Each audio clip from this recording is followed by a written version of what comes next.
Well, I did not expect to be doing another one of these videos so soon, but here we are with another back-to-back entry of the state of things. There's a few things I left out in the last video and a few updates that I wanted to go over. So it's been a crazy week. We've had Ludum Dare going on, and RealB, the RealB project, has been doing some public playtests for Lawbreakers. So people have been playing Lawbreakers in 2024. I mean, that's pretty crazy. Unfortunately, I personally didn't participate in any of that because I was working my butt off trying to get a demo together for the Steam FPS Fests for KOOK. I did, however, set aside some time for Paintball 2. We have Digital Paint Paintball 2 social Saturdays every other Saturday, and I wasn't going to miss that. For those unfamiliar, Paintball 2 was originally a Quake 2 mod back in 1998, and that's something I've been working on off and on for all these years since then. After id Software opened up the source to Quake 2, I took that mod and made it a complete standalone game, so you can go to digitalpaint.org and grab the game and play it if you want to. Oh yeah, and I was busy doing taxes as well, which reminds me there were a couple sources of revenue that I missed on the last video update, but we'll get back to those later. What a lot of you are probably curious about is what the status of the KOOK demo for the FPS Fest is, and if you've looked at the KOOK page, you might have noticed that there is no demo there. There's a couple of reasons for this. One is Bridgeburner brought up some excellent points, and I really appreciate the feedback about this, that rushing out a demo actually has the potential to do a lot of damage to the perception of your game, and that FPS Fest is more for the released games doing sales than it is for upcoming games. Also, a demo is a huge marketing beat, and there should be several weeks leading up to it, with things like news posts and social media posts and announcement trailers. So it's getting down to the wire, and I find myself having to make a very difficult decision. On the one hand, I want to get the demo out as quickly as possible to get more eyes on it over a longer period of time. I figured the sooner I got the demo out, the more likely it would be that the right somebody would come along and discover it and really boost its visibility. Also, I had publicly stated my intent to have a demo for FPS Fest, and I didn't want to go back on that. On the other hand, you only get one first impression, and I hadn't done a lot of hype building up to the demo because I was not allowed to announce that I was participating in FPS Fest until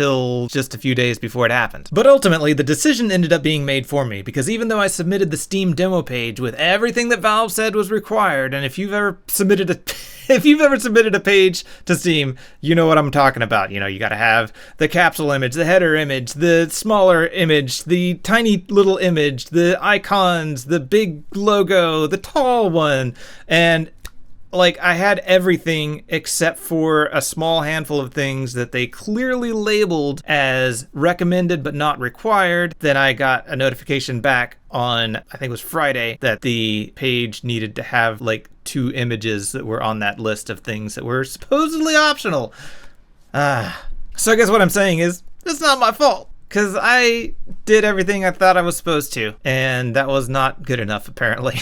So yeah, pro tip, if you're submitting a demo page to Steam, A, make sure that you do it soon enough that you can do any revisions if necessary, and B, just do everything. Put everything on there that you would do on a normal page for the store, because you run the risk of them rejecting it and requiring changes. So yeah, at first I was kind of like, oh, come on. But after that, it was kind of a relief, because now it meant that I didn't have to crunch over the weekend super hard to get the demo in a more reasonable state. And even if I did that, there's still going to be a number of things that probably were not nearly as polished as they should be for a public-facing demo. And now that the FPS Fest is live, I've realized that it's probably not even worth getting a demo for an unreleased game up there anyway. I thought it was going to be something more akin to Next Fest, except FPS themed, but FPS Fest seems like it's catered much more toward the released games, and in fact, I cannot even find KOOK on any of the categories that are on the FPS Fest at all. We've had several people looking. The only way we can seem to find it is if we explicitly search for it, and I've heard other people state similar things. So it looks like if you are not on like some of the top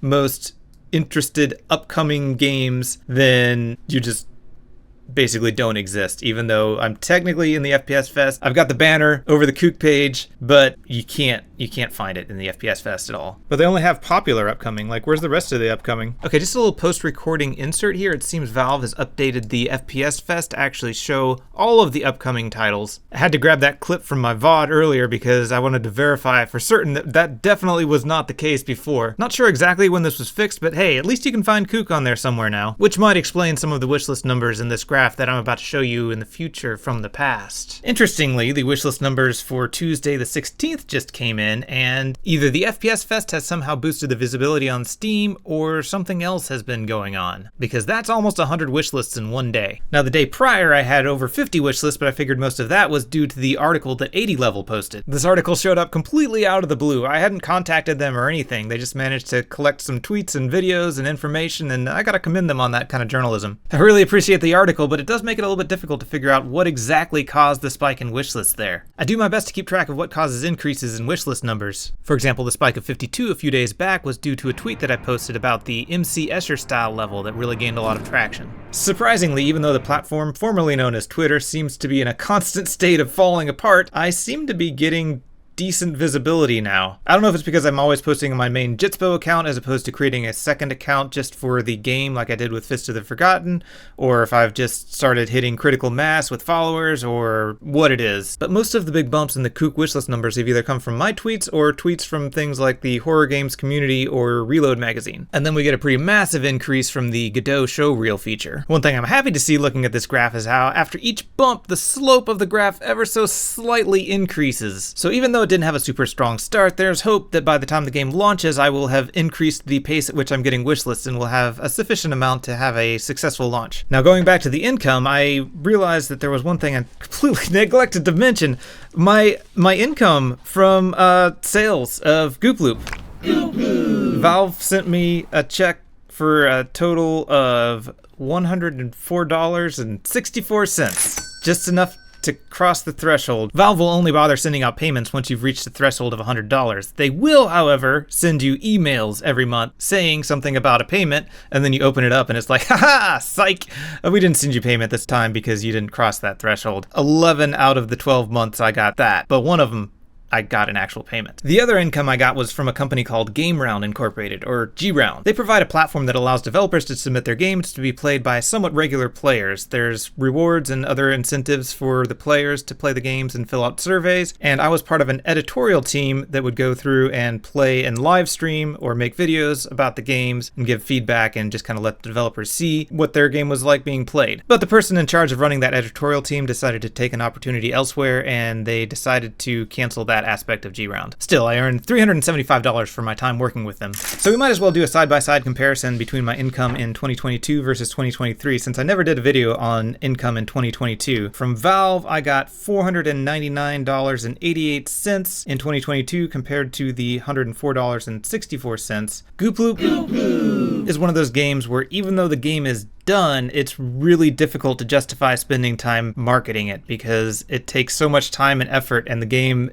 is so inexpensive that I could spend like 5 hours doing marketing, making videos and posts and whatnot, and get $10 worth of sales, and that's just not going to cover cost of living. G-Round in 2022 is $671.14 compared to the $375 in 2023. Like I said, the editorial program shut down there. The Patreon cash out, why don't we go ahead and show the patrons here while we talk about this. These fantastic folks have been supporting me, some of them for quite a while. The Patreon cash out in 2022 was $2,648.78. But again, there's a bit of a caveat there, like the cash out in 2023 of $1,613.58. In 2023, that went from April of 2022 to December of 2023, and in 2022 it went from the beginning of Patreon. That was the first cash out I ever did, so neither one of these are the Patreon cash outs for just a single year worth of patrons. Twitch had pretty comparable numbers of $2,318.72 in 2022 and $2,298.89 in 2023. And I just need to take a moment to rant about the Twitch 1099 forms that they send, because those do not match up with the payouts, and it drives me crazy because I need to report an accurate amount of income for my taxes, and I don't know how that works out, but they always send a 1099 that's like sometimes as little as half of the amount that I actually got from their Twitch payouts. So then I have to do some math and figure out what my actual income is, but I don't count the income from the 1099 on my taxes. I did get my taxes done, by the way, so that was another thing keeping me busy. And then we have the stream donations of $146.30 in 2022 and $115.70 in 2023. Also in 2022, I got a little bit of money from contracting, just $100. Didn't do any contracting work in 2023. So the total in 2022 comes out to $6,385.82 versus 2023's $4,508.06. So just about by every metric, except maybe Patreon, I think 2022 outperformed 2023, but that's not really a fair comparison because I was not doing as many income-related things in 2023. So hopefully in the future, I'll be able to get more income from the things that I worked on in 2023, but we'll see how that pans out. Oh, and here's a little state of something slightly outside of game development. I'm working on WolfmanBot 2.0 for my Twitch stream, which is a bot that's a replacement, ultimately a replacement for WolfmanBot 1.0, which was written in Python, and now I'm making it in Godot so I can do some fancy overlays, and it listens to Twitch events and all kinds of fancy stuff like that. And here's a little clip from the last dev stream where I had implemented a couple sound commands, but did not yet implement the cooldowns, and then went AFK and came back to... I was curious how much of the Pomo spam would be happening while I was gone.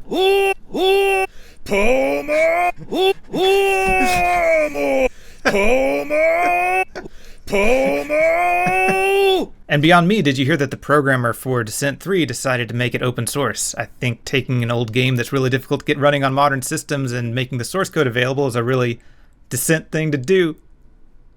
I'm out.